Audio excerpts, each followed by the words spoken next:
சாணக்கியா, பாண்டே, ரங்கராஜ் பாண்டே. அது நமக்கு தெரியும். பல காலமா பல பேர் அவரை சங்கின்னு சொல்லுவாங்க. ஆனா அரசியல் விஷயமா அவர் பேசிக்கிட்டு இருப்பாரு, நம்ம அப்படியே கண்டுக்காம விட்டுருவோம். ஆனா அவர் என்ன மாதிரியான செய்திகளை தொடர்ந்து அவர் பரப்பிக்கிட்டே வந்தார் அப்படின்னு நம்ம பாக்குறோம். நீங்க முஸ்லிமான்னு கேட்டுட்டுதான் அவங்க சுட்டாங்க தீவிரவாதிகள் அப்படிங்கிற செய்தியை அவர் அவருடைய யூடியூப் சேனல்ல வெளியிடுறாரு.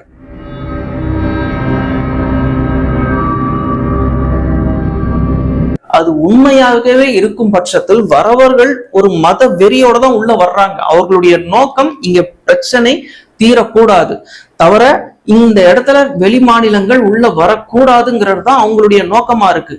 அப்ப இந்த இடத்துல பாண்டே மாதிரியான ஒரு பொறுப்பான ஊடகவியலாளர் என்ன செஞ்சிருக்கணும் அப்படின்னு சொன்னா, நம்ம சொல்லுவோம்ல, அந்த ஊடக வரம்பு 2 சமுதாயத்திற்கு இடையே மோதல்னு போட்டுட்டு அந்த சமுதாயத்தை குறிப்பிட மாட்டாங்கன்னு, அது மாதிரியான நிலையத்தான் பாண்டே கையாண்டு இருக்கணும்.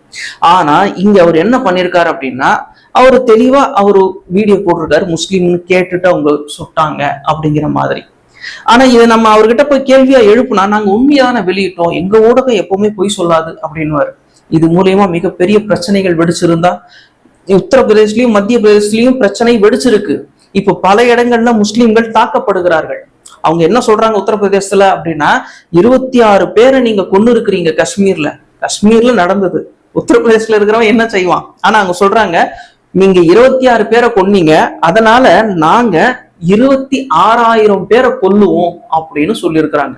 அங்கங்க சில தாக்குதல்கள் இப்ப தொடங்கி இருக்கு. இது மாதிரியான செய்திகளை வடக்கு பக்கம் மக்கள் ஏத்துக்க தொடங்கி இருக்கிறதுனால அந்த இடத்துல கலவரங்கள் அப்படிங்கிறது தொடர்ந்து நடந்துகிட்டே இருக்கு, மத பிரச்சனைகள் நடந்துகிட்டே இருக்கு. இங்க இன்னும் மக்கள் அதை செவி கொடுத்து கேட்கல.